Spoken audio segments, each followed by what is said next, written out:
The heat that afternoon was merciless, pressing down like a punishment on the dusty grounds of the hollow pine auction yard.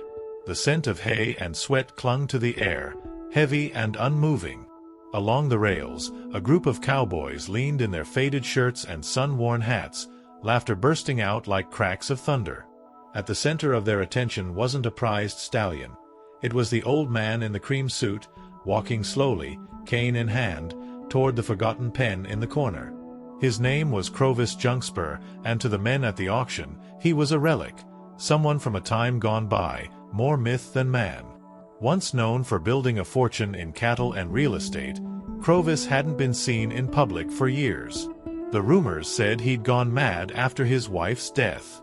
But now, here he was, ignoring the prime horses and making his way toward a creature that looked half dead. A horse, if one could still call it that, lay collapsed in the dirt, ribs showing, his eyes lifeless. The clipboard above read simply, "Zedroar, unfit. To be put down if unsold." "That old fool's lost it," muttered Brudgeon Swilthorne, spitting into the dirt. "Probably thinks that bag of bones can talk to him." Thaxby Loomcrawl, arms crossed and chewing straw, added with a snort, "Maybe he sees himself in it." Both about one step from the grave. Their laughter roared behind him, but Crovis heard none of it, or pretended not to. He stepped into the pen, the gate groaning open as he knelt beside the horse. His voice, barely louder than the wind, said, "Still in there, ain't you, old boy?" Zedroar didn't respond at first. His breathing was shallow, and his body was still. But Crovis reached into his pocket and pulled out a faded photograph, a much younger man beside a vibrant horse with a blaze identical to Zedroar's. Crovis stared at it, his hand trembling. "I had one like you once, and I let them take him from me," he whispered. "Never forgave myself." He turned to the auctioneer, Maylene Grubthorne, and said, "I'll buy him. Don't care what it costs." She blinked, confused, but nodded. The cowboys behind them had gone quiet. Something in the air had shifted. Crovis returned to Zedroar's side, whispered something into his ear, and as if pulled from the edge, the horse moved. Slowly, painfully, and then, incredibly, stood. And in that moment, no one laughed. The silence that followed Zedroar's rise felt unnatural. Not one of the cowboys watching said a word as the frail horse stood trembling, defying every expectation they had mocked just minutes before. Crovis Junkspur remained kneeling in the dirt, his hand still resting gently on the horse's neck. He didn't smile. He didn't gloat. He just closed his eyes for a brief second, as if breathing in something he hadn't felt in years: hope. Around him, dust floated like ash in the golden afternoon light, thick with something sacred. From the far end of the corral, Quintessa Wranglewood watched with arms folded tight. She wasn't one for sentimentality, but something about the scene struck her deep. A seasoned trainer and caretaker, she had seen hundreds of horses fall and fade. "That horse should be dead," she muttered under her breath. "Ain't no medicine or miracle that brings one back like that." Beside her stood Sarlabeth Dirtwhimper, a wiry woman who ran the auction books. "He's gonna cause trouble, that Crovis," she said sharply. "Folks round here don't like stories that end different than they expect." Back near the pen, Brudgeon Swilthorne kicked a rock and scowled. "He's just trying to buy forgiveness," he grumbled to Thaxby Loomcrawl, who had gone oddly quiet. Thaxby's jaw twitched. "Maybe," he said. "Or maybe he knows something we don't." The comment hung in the air like a challenge no one wanted to answer. Behind their bravado, something unsettled them. This wasn't just a crazy old man saving a horse. It felt like the beginning of something that would stir old dirt no one wanted disturbed. Later that evening, as the auction cleared out, Crovis arranged for Zedroar to be transported to an old barn he still owned on the outskirts of Dustvale. Most assumed the place had been abandoned, like its owner. But Crovis had kept it intact all these years, boarded up like a memory too painful to let go. As the horse trailer pulled away, he stood silently beside Dravo Mudgristle, the young driver assigned to help. "He ain't gonna make it through the week," Dravo said flatly. "Not without a vet." Crovis nodded. "Then get me Lasbell Rattleshade," he replied. "She's the only one I trust to keep a secret." That night, as the stars blinked over the Texas plain, Zedroar lay in the straw of his new stall, his body fragile but his eyes more awake than they'd been in weeks.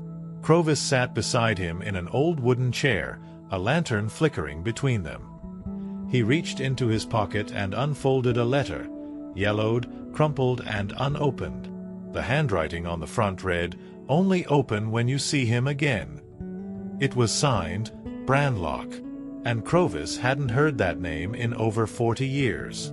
By the time Lasbell Rattleshade arrived at the old barn, the morning sun had barely cleared the mesquite trees. Her truck door creaked open, and boots hit the dirt with purpose. Lasbell was known in 3 counties not just as a vet, but as someone who didn't flinch, not at pain, not at death, and certainly not at old men trying to rewrite their pasts. She entered the barn without knocking, finding Crovis already awake, seated by Zedroar's stall, holding that same unopened letter like it was a flame too dangerous to touch. She approached slowly, casting a glance at the horse. "He's worse than I expected," she muttered. "Dehydrated, malnourished, and something else. That swelling near the shoulder could be old trauma." Crovis didn't look at her. "They called him Zedroar," he said. "But that's not his real name." Lasbell raised an eyebrow. "Horses don't care about names. People do."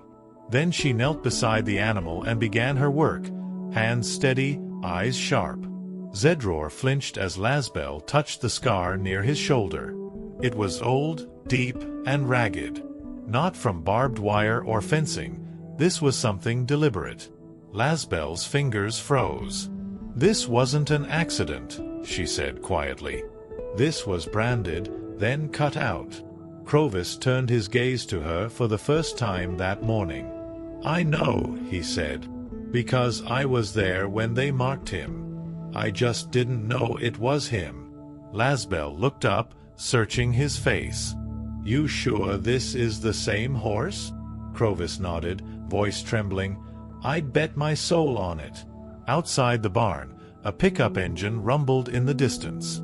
Crovis tucked the letter into his coat and walked outside, where Quintessa Wranglewood stood waiting, arms crossed and dust clinging to her boots.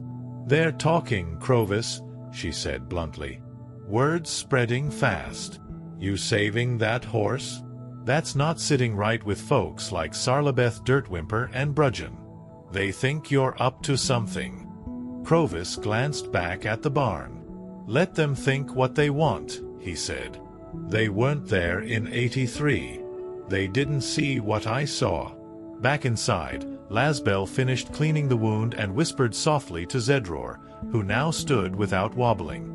She stepped back, shook her head. "He's responding faster than any horse I've seen in this shape. It's like he knows he's finally safe." She turned to Crovis. "You gonna open that letter, or just carry it around until it burns through your chest?" Crovis didn't answer right away. He looked down at it, yellowed and trembling in his hand. And then he said, "I will. Tonight. When the wind dies down, and the ghosts are quiet." That night, the wind did finally die. The Texas plains fell into a stillness so heavy it felt like the land itself was listening. Inside the dimly lit barn, Crovis Junkspur sat alone beside Zedroar's stall. The old horse was sleeping now, chest rising and falling in a slow, steady rhythm. Crovis lit the kerosene lamp on the table, pulled out the crumpled letter, and finally, with trembling hands, unfolded the paper that had haunted his coat pocket for decades. The handwriting was unmistakable. Slanted, uneven. Branlock's. The name itself hit like a cold slap. Crovis hadn't spoken it aloud since the day everything fell apart. The letter began without greeting. "If you're reading this, it means you found him. Or what's left of him." Crovis swallowed hard. They told me to kill him, Crovis said. No one would know.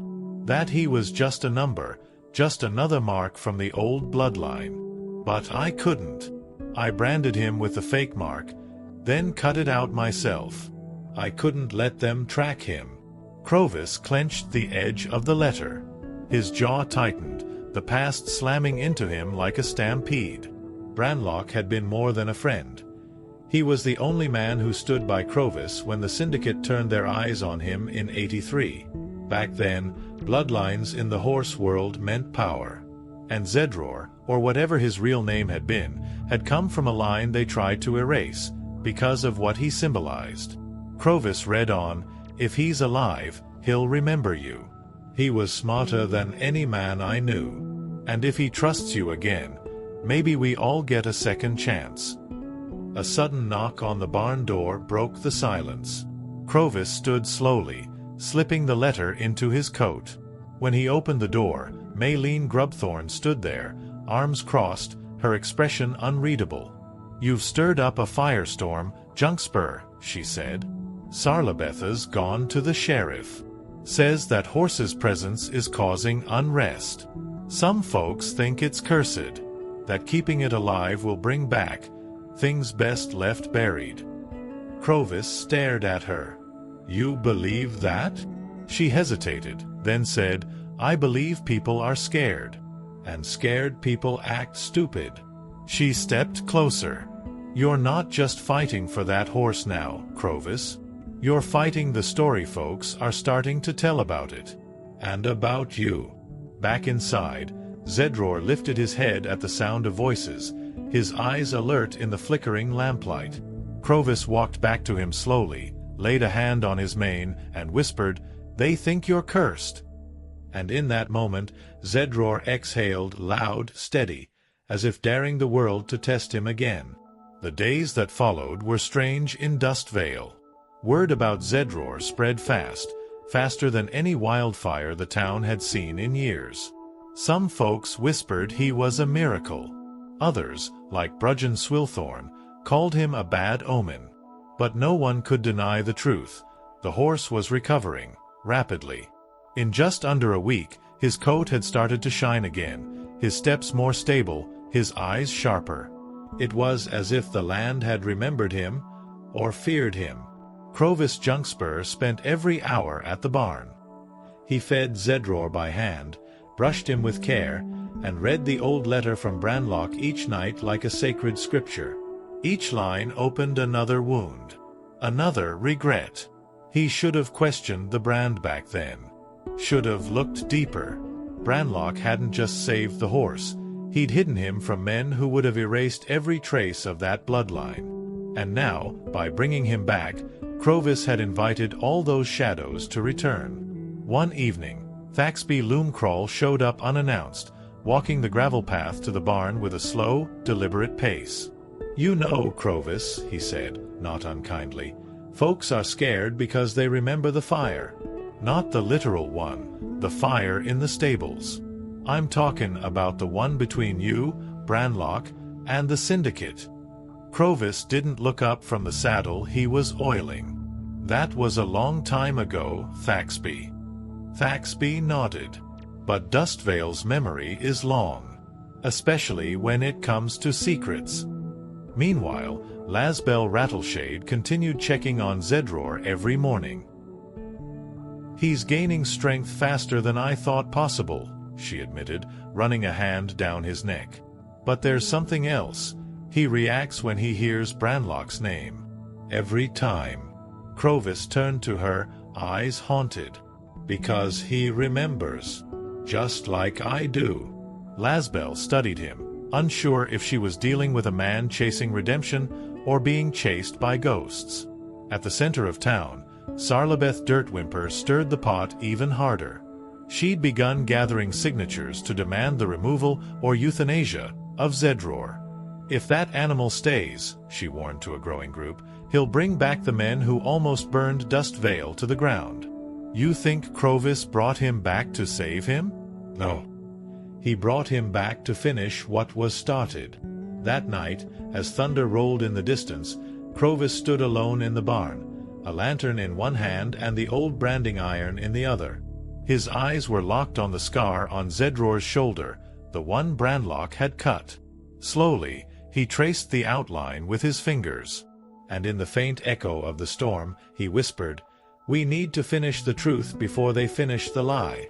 At sunrise, the sky above Dustvale burned orange, not with fire, but with warning. Crovis stood outside the barn, arms crossed, eyes fixed on the horizon. He hadn't slept. The letter from Brandlock, now folded and worn, had been read so many times the words barely held ink. Inside, Zedroar stood tall, eating steadily, his strength now undeniable. There was no more pretending. This was the same horse Brandlock had hidden. The last of his bloodline. A bloodline tied to something far more dangerous than anyone dared admit. The Syndicate. Crovis hadn't heard that name spoken aloud in decades. Not since they'd vanished after the stables burned down in '83. But people like Sarlabeth Dirtwhimper remembered. And if Zedroar's lineage became public, it wouldn't just threaten reputations. It could unearth deals, names, and crimes buried under Dustvale's clean church floors and shiny county records. That morning, as Crovis fed Zedroar, a knock echoed at the barn door. It was Quintessa Wranglewood, her face tight with tension. "They're calling for a town vote," she said. "Sarlabeth wants him put down within 48 hours. Claims it's for public safety." Crovis didn't flinch. "Let them vote," he said coldly. But Quintessa stepped closer. "It's not just a vote, Crovis. It's pressure, bribes, fear. They don't want the truth about this horse. They want it erased, again." He turned to her, voice low. "Then we give them the truth before they bury it." She narrowed her eyes. "And how exactly do you plan to do that?" Crovis reached into his coat and pulled out the branding iron. The same one used on Zedroar all those years ago. "We show them the scar. We show them who he really is." That afternoon, Lasbell Rattleshade returned to the barn, sensing the weight in the air. "You're thinking of revealing him publicly?" she asked, glancing at the iron in Crovis's hand. "They'll come for you if you do. Not just locals. Them." Crovis nodded. "Let them come. They'll find me waiting." Lasbell sighed, looked at Zedroar, and said quietly, "Then he's more than just a horse now. He's the match." Back at Town Hall, Brudgeon Swilthorne and Thaxby Loomcrawl argued loudly with Maylene Grubthorne over the vote logistics. Lines were being drawn, not just between men, but between past and present. Secrets were beginning to unravel, and Dustvale felt like a kettle ready to blow. The name Brandlock had resurfaced, and with it, questions no one wanted answered. That night, under a full moon, Crovis tied the branding iron above the barn door, like a warning or a promise. Zedroar paced in his stall, restless but strong. Crovis sat on a stool nearby, his revolver resting beside him. And in the silence, he whispered, "Let the truth come. I won't run this time." The wind picked up just after midnight, dry and sharp, whistling through the gaps in the barn's old wooden panels. Crovis sat by the lantern, eyes fixed on the road beyond the fence line. Zedroar shifted in his stall, restless, as if he too sensed the change in the air. Crovis tightened his grip around the revolver in his lap. For the first time in decades, the past wasn't just a memory. It was on its way. At exactly 12:41 a.m., two sets of headlights appeared on the dirt road, one truck, one black SUV. They parked without sound. No doors slammed. Just silence, and then the slow crunch of footsteps on gravel. Crovis stood and stepped outside. From the shadows emerged Dravo Mudgristle, the quiet, lean man who delivered Zedroar days ago. And behind him, two others Crovis hadn't seen since the fire of '83. One of them was Lasbell Rattleshade's brother, presumed dead. The other was unmistakably part of the syndicate. "You were supposed to let the horse die," the taller man said, his voice dry and cold. That was the deal. Crovis didn't move. I don't honor deals made in silence. The shorter one stepped closer. If you show that brand, you'll undo everything we buried. You'll put lives at risk. Crovis's jaw tightened. That brand was never yours to bury. He wasn't yours to break. From inside the barn, Zedroar let out a low, thunderous snort. The syndicate men froze. He remembers, said Crovis. Just like I do. Just like the land does. Dravo stepped forward now, conflicted. This isn't just about you, Crovis. There are names on that bloodline that go far beyond Dustvale. Judges, bankers, families that rebuilt their lives on the ashes of that horse's past. Crovis stepped forward too. Then maybe it's time the fire came for them. Back in town, at that very moment, Thaxby Loomcrawl sat at the diner with Maylene Grubthorn, eyes darting as he whispered, "They're here. Not just locals. Syndicate men. This ain't a vote anymore. This is a cleanup." Maylene clenched her jaw. Then maybe it's time we stop being afraid. She stood up, tossed a 20 on the table, and said, "Call Quintessa Wranglewood. Tell her to get to the barn before it's too late." Back at the barn, Crovis stared down the men who once tried to burn away the truth. The moonlight revealed the glint of the old branding iron swinging above the barn door. "I'm not hiding him," Crovis said, stepping back toward the barn. "I'm protecting what was rightfully his." And from inside, Zedroar let out a sound that echoed across the fields, a roar, deep and defiant, as if announcing that the reckoning had begun. The barn was quiet, but not calm. The kind of quiet that comes before something breaks. Crovis stood near the open stall, Zedroar behind him, his body tense and breathing heavy. The syndicate men lingered near the entrance, their hands close to concealed weapons, their intentions sharper than the air itself. Crovis, however, wasn't afraid. He had been many things in his life. A coward wasn't one of them. Not tonight. Then came headlights, not one, but 3 trucks pulling into the gravel lot. Doors slammed. Voices echoed. Quintessa Wranglewood, Maylene Grubthorn, and Thaxby Loomcrawl emerged with flashlights and hard faces. Behind them came half a dozen townsfolk, including Lasbell Rattleshade, her coat thrown over her nightgown. "We heard you were planning a midnight burial," she said, looking directly at the syndicate men. "Turns out, we came for a resurrection." One of the syndicate men stepped forward. "You don't understand what this animal represents." Quintessa didn't blink. "We do.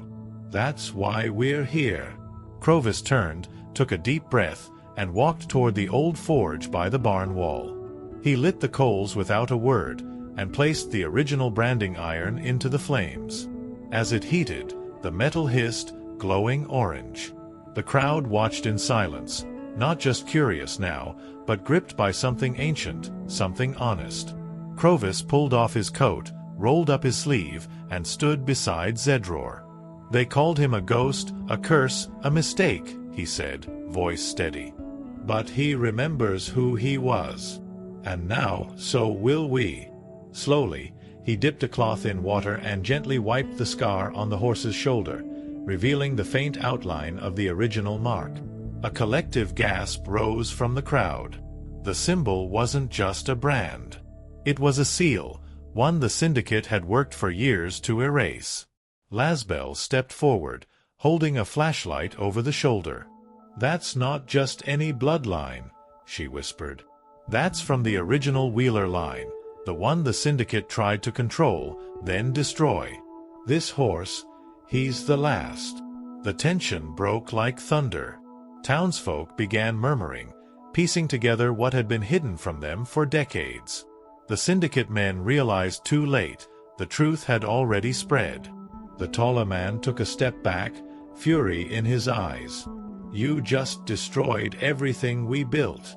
Crovis didn't answer. He took the glowing iron from the fire, turned it away from the horse, and pressed it against his own forearm. The hiss echoed. He gritted his teeth, a mark for every silence he'd allowed. And then he said, "No more lies. Not here. Not ever again." The smell of scorched iron still lingered in the barn air. Crovis's arm throbbed beneath the hastily wrapped cloth, but he didn't flinch. Around him, the townsfolk stood in stunned silence, their flashlights dimmed, their eyes wide with the weight of history. Zedroar stood tall, calmer now, as if knowing that his truth had finally been spoken aloud. The syndicate men had vanished into the night, knowing they had lost not just control, but the story itself. As dawn approached, Lasbell Rattleshade pulled Crovis aside and handed him something wrapped in oilcloth. "It was found in my father's desk," she said. "I never opened it, not until now." Inside was a worn leather journal, Branlock's, dated all the way back to 1982. Crovis opened the cover slowly, his hands shaking. The pages were filled with sketches, notes, and names, some crossed out, others circled. But one line stopped him cold. "If anything happens to me, the boy should know the truth.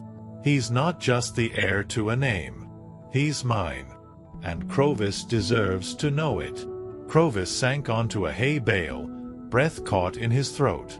He read the passage again, slower this time. It wasn't just about Zedroar. It was about a child. A bloodline not through the horse, but through Branlock himself. Lasbell sat beside him, her voice low. Branlock had a son. He never told anyone. Kept it secret because of the syndicate. He thought it was safer that way. Crovis looked at her. "Where is he?" Lasbell hesitated. "He's been here. This whole time." Outside the barn, the sun peeked over the ridge as Dravo Mudgristle approached, dirt on his hands, jacket hanging off his shoulders. He looked younger in the morning light, his face tired but steady. "They're gone," he said. "Won't be back." Lasbell stepped forward, eyes fixed on him. "Dravo, tell him." The young man looked at Crovis, eyes searching, jaw tight. "I didn't know until last year. Found a letter Branlock wrote to me. Said you were the only one he trusted. That you were like a brother. Said I should find you when the time was right." Crovis stared at him, and something clicked. The eyes. The stubbornness. The way he stood, just like Branlock used to. He took a slow step forward. "You're his son." Dravo nodded. "And that horse, he's part of me too." The silence between them stretched not from fear, but from recognition, of pain shared, blood revealed, and time finally catching up. Crovis placed a hand on Dravo's shoulder. "Then this legacy, it's yours now too." And behind them, Zedroar let out a low, rumbling breath, like the exhale of a ghost finally released. The town of Dustvale had never seen a day like that one. By noon, word had traveled far beyond the auction yard, about the horse who rose from death, about the man who branded truth onto his own skin, and about the bloodlines that could no longer be buried. Crovis Junkspur stood on the front porch of the barn, sunlight warming his worn boots. Zedroar grazed calmly nearby, stronger than ever. No longer a ghost. No longer a secret. The vote at Town Hall never happened. Sarlabeth Dirtwhimper didn't show her face. The syndicate's grip had broken like cracked wood, all their leverage lost in one night of fire and truth. Some folks still whispered, but now their whispers carried respect. Crovis wasn't seen as a fool anymore. He was a man who refused to die with his guilt. A man who gave a broken animal and a forgotten boy a second chance. Inside the barn, Dravo Mudgristle ran his hand along the fresh wood of the new stall he'd built with his own hands. Zedroar lifted his head and gently nudged him, a gesture of trust that didn't go unnoticed. Crovis stood in the doorway, arms crossed. "He knows you're one of his," he said. "And not just by blood." Dravo turned, his voice quieter. What do we do now? Crovis looked out toward the fields. Now? We build something they can't tear down. A sanctuary. For truth. For legacy. For all of it. A few weeks later, a faded wooden sign was nailed above the barn doors. Branlock Hill, refuge for forgotten blood. Horses began arriving from across the state, abused, discarded, labeled unfit. But here, they were remembered. Just like Zedroar had been.